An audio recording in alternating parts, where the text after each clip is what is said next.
Hello, bienvenue dans cette nouvelle vidéo. Aujourd'hui, nous allons voir comment savoir si les rencontres en ligne sont pour toi. C'est une question qui revient souvent. On va tout détailler dans cette vidéo.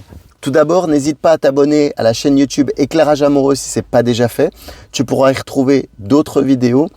Et puis également, n'hésite pas à mettre des likes ou des commentaires pour qu'on puisse interagir par rapport à ces vidéos.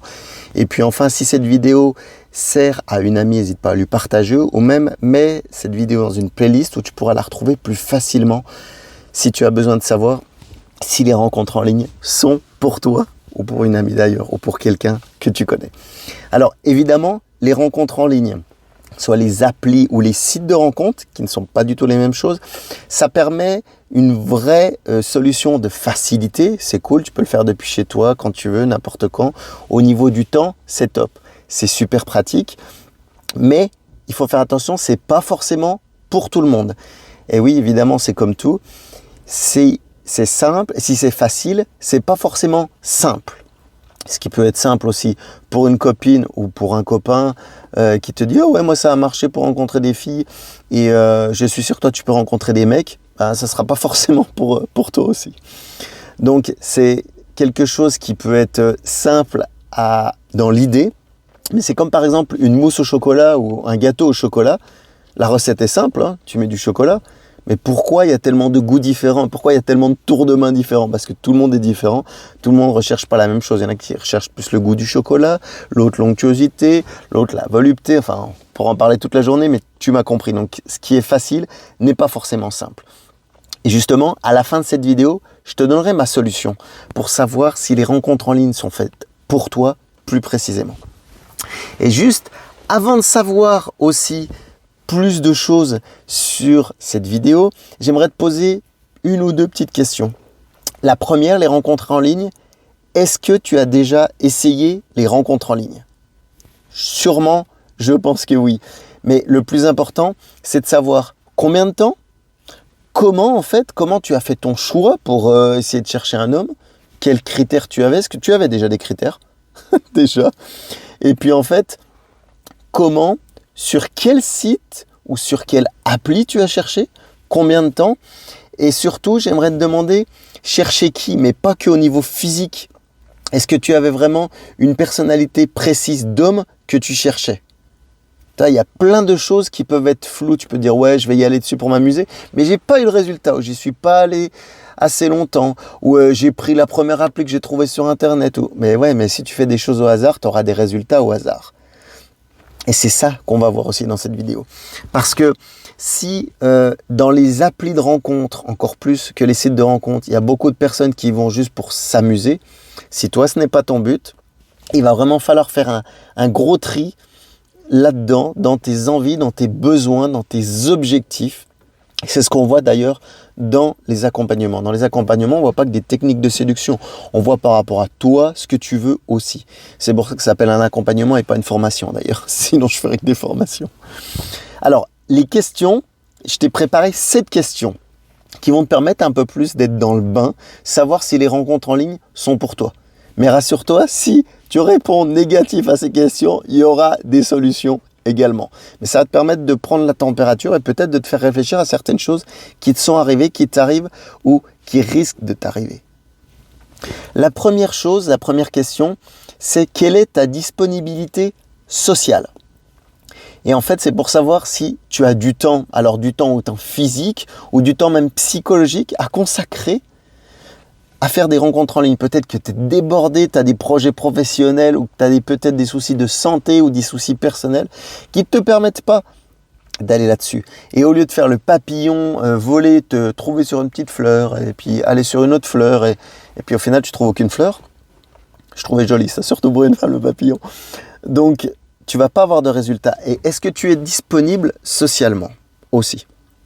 Elle est bien, ce terme est très bien, disponibilité sociale. J'en ai bavé pour le trouver, mais je le trouve bien. La deuxième question, c'est est-ce que tu es plutôt introverti ou extraverti? Si tu es introverti, il y a manière de faire des rencontres en étant toi-même. Et si tu es extraverti, il peut y avoir un risque parce que justement, le fait d'être trop expansif, trop peut-être direct, tu vas pouvoir peut-être brusquer un mec qui t'aura plu. Ça aussi, il y a manière de faire.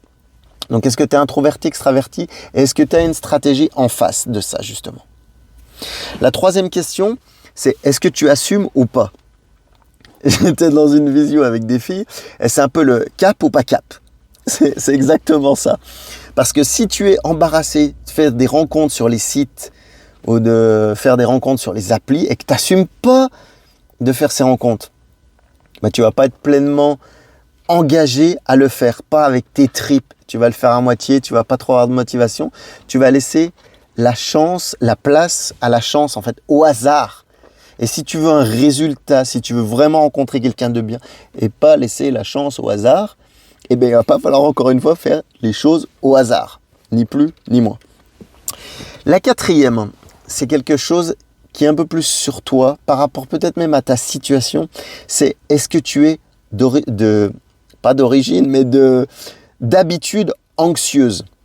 Voilà, c'est vraiment ça en fait, si tu es anxieuse, parce que tu vas te rendre compte que quand tu vas faire des rencontres en ligne, tu n'auras pas de réponse.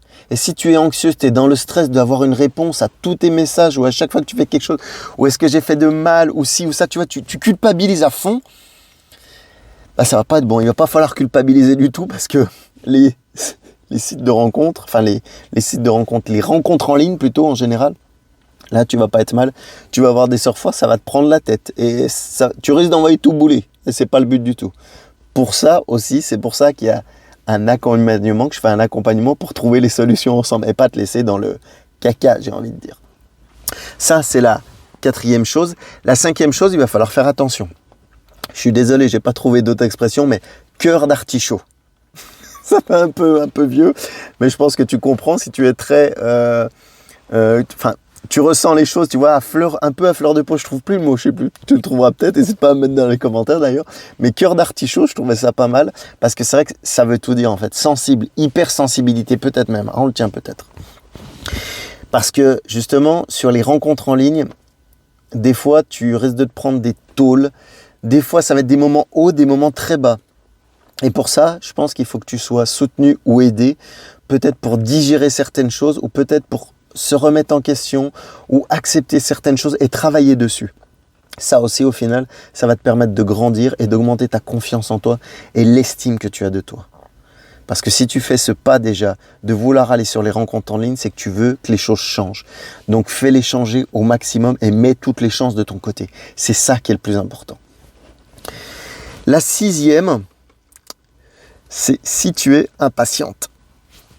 Parce que si tu es impatiente et que tu swipes à gauche, swipes à droite, ou que tu as trop un ressenti par rapport à des photos, qui est souvent le but des applis de rencontre, un petit peu moins des sites, parce qu'il y a une description, plus de photos, c'est un peu plus riche, tu vois, avec une wishlist, un peu tout ça, loisirs, passion et compagnie, donc tu peux peut-être mieux faire que les applis de rencontre.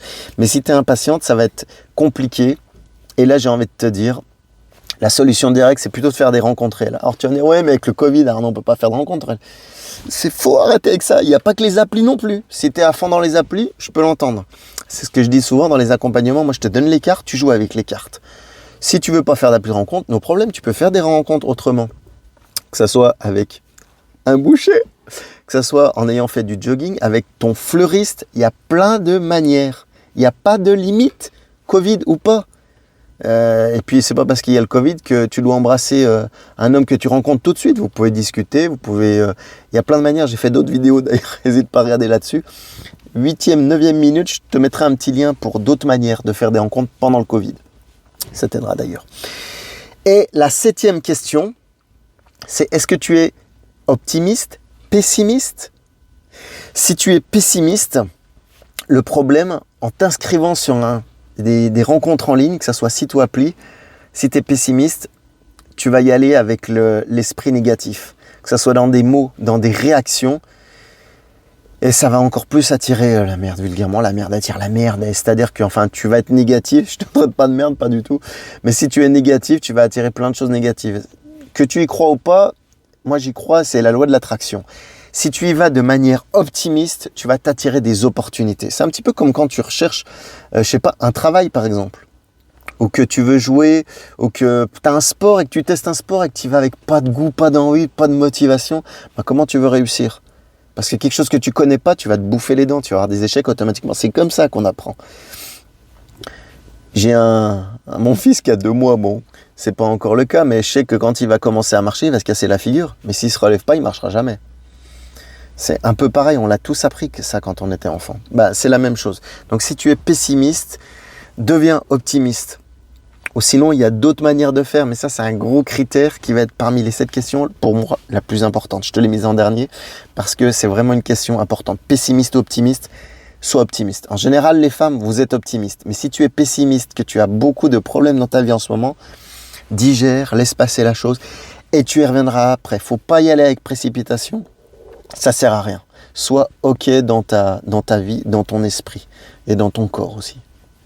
Les 3, il faut que ce soit aligné. Et même dans ton cœur, je dirais enfin. C'est vraiment un alignement complet en fait. Donc voilà. Évidemment, pour faire des rencontres en ligne, tu vas me dire, moi j'ai plein de défauts, j'ai quelques qualités, mais j'ai plein de défauts. Mais on a tous des qualités et des défauts. Justement, c'est pour ça qu'il faut avoir une stratégie personnelle à toi. Et pas que tu aies une copine qui t'a dit, moi je suis allé sur telle appli, tu peux y aller. Ou moi avec mon chéri, on s'est rencontrés là-dessus. On a fait, c'est l'amour de ma vie, je l'ai rencontré, faut que tu y ailles. Ouais. Ce qui est valable pour une personne n'est pas forcément valable pour une personne. Encore une fois, c'est pour ça que je te parlais d'accompagnement et moi je te donne des cartes.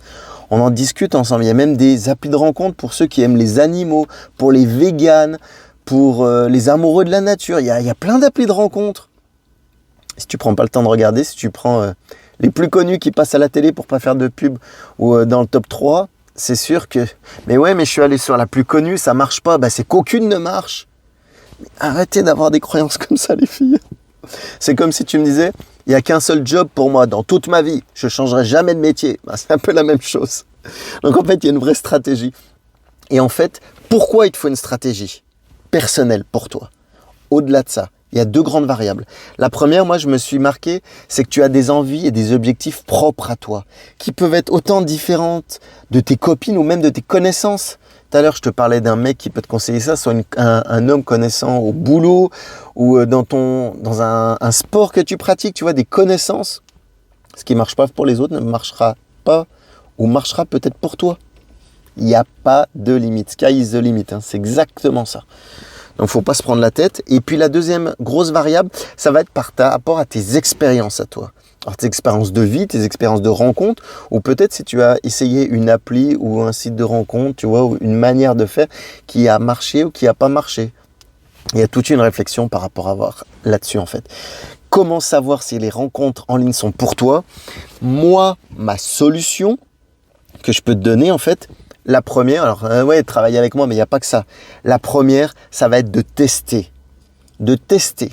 Tu testes. Si ça ne marche pas, teste avec l'aide de quelqu'un. Et là, oui, contacte-moi. On pourra en discuter. Je ne suis peut-être pas la personne qu'il te faut, mais je suis peut-être la personne qu'il te faut aussi. Sinon, je ne le ferai pas avec d'autres filles. Après, je te force pas. Tu veux. Si tu veux pas. Moi, j'aurai d'autres filles. Il n'y a pas de problème. Je suis là pour aider les femmes qui veulent être aidées. Si tu veux pas être aidé, je peux pas t'aider, mais surtout, je pense que tu n'auras pas de changement, pas de nouveaux résultats. Donc, la balle, elle est dans ton camp. Et il y a plein de choses, justement, je voulais te dire, à voir. Quand tu as surtout l'aide de quelqu'un, c'est ce que mes clientes bloquent à chaque fois, moi. Il y a tes photos, il peut y avoir même par rapport à ta description, ou même la description de l'homme que tu cherches. Il peut y avoir aussi, je te parlais tout à l'heure de wishlist ou de passion commune, ou même de valeurs que toi tu as et que tu cherches chez un homme. Donc c'est pas parce que ce sont des rencontres en ligne que c'est facile. Enfin, que c'est facile, ouais. C'est simple, mais c'est pas forcément facile.